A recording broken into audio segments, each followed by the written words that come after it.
Senators, no, sa mga leaders natin, katulad ni Robin Hood Padilla. Imagine, he was saying that the victim should be the one that will be investigated instead of the accused.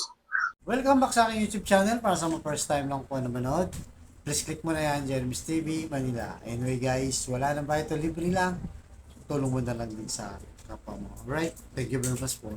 So topic natin po today's video, Arlene Stone o isang biktima di umano ni Kibuloy ay nagsiwalat o nadismaya, nagalit kay Robin Hood Padilla at Senador Bato de la Rosa dahil parang taliwas sa kanilang ginagawang pagsisilbi sa bayan. Kaya sabi nga nitong si Arlene Stone, mamaya guys papakita natin yung video. Ano kaya may isip, merong isip itong si Robin Hood Padilla na halal ng bayan. Number 1 na senador pa naman, di ba? Nadismaya siya dahil unang-una, mas gusto niyang imbestigahan itong mga magiging witness o mga biktima, naging biktima na di umano itong si Pastor Kibuloy sa kanyang reliyon.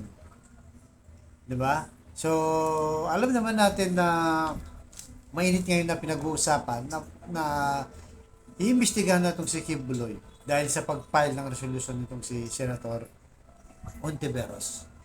At isa sa mga nailabas na video, ito nga si Arlene Stone, di ba? So, nung naglabas ng video, sinabi niya kung anong nangyari. Kumbaga, nagpasakalyo muna guys. Tapos yun, at nang lumabas na yun, nagpa-press con, na-interview rin itong si Idol Robin Padilla na talagang sisiya sa atin daw niya yung mga witness, mga dating membro nga niyang ni Kibuloy na sinasabing inabuso, di ba? Inaras at kung ano-ano pang mga paratang sa kanya. Siyempre nga naman, di ba, madinismaya ka.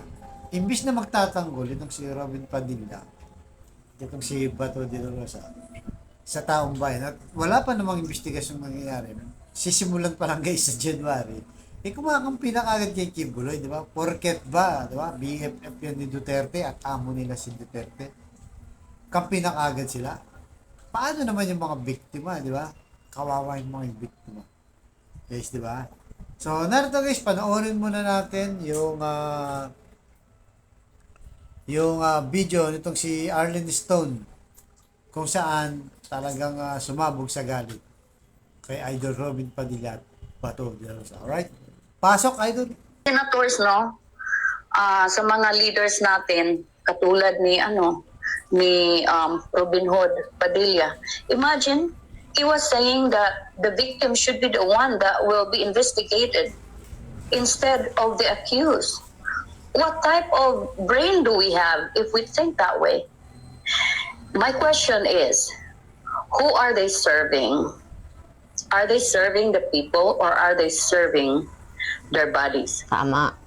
No, yung kanilang kumpanyera na style natin diyan sa Pilipinas. You guys, we have to check our biases. We all have biases. I admit I have my own biases. But as leaders, we have to stand up for the people and not for our friends and not to any organization. Tama. You are elected to serve the people, to serve the country. Tama. Why are you choosing to stand for your friend without investigating on what really is going on? So I also wanna appeal to all the people in the Philippines. This is our chance. Makita po natin kung kung anong quality ang binoto natin ng mga leaders. Tama. All we are asking is to seek the truth, to find the truth. Tama. What I'm doing here is to propagate our stories. To tell the stories about our experiences. Kung ano yung mga pinagdaanan namin sa kamay ni Kibuloy. And whether it's your choice to think and make a decision kung yung mga pinagdaanan namin ay makatao. Tama. You know? So makikita natin ang kitid ng mga utak ng ating mga leader. Sabi Tama. pa ni Bato, o ni Senator Bato, he will stand up for Kibuloy no matter what. And SMNI. Now look at what happened to the SMNI. We can see the illegalities na ginagawa nila from the beginning. Do you think there's any change in between? Once the foundation is lie, everything that follows are lies. Tama. Kaya you guys, wag po tayong mapaghinaan ng loob. We have to stand up together. Kasi diyan lang natin makikita ang pagbabago. We want change. That's why we're doing this. We want change because hindi natin kayang lunukin at wag nating hayaan na yung iba ay lulunok sa pinagdaanan natin. Tama. No, sa mga kasamahan kong mga workers. Wag na po tayong matakot. The time that we were scared is all gone. It's all past. Now let's embrace the new paradigm. A paradigm to stand up for the truth and fight for what is right. Tama. So salamat you guys, and I hope this video will give you some type of inspiration. Kasi hindi tayo nag-iisa. We're not alone fighting this. We are fighting this together. No, marami ang mga pastorals na lumalabas ngayon from different countries participating in this occasion. Ngayon, yung ibang pastorals na like during my time, alam nyo kung sino kayo at alam nyo kung ano yung pinagdaanan ninyo. Okay lang ba sa inyo na gano'n na lang bababoyin yung ating pagkatao? Yung ating faith yuyurakan, yung ating paglilingkod sa Panginoon pag pinaglalaruan. Okay lang sa inyo yan?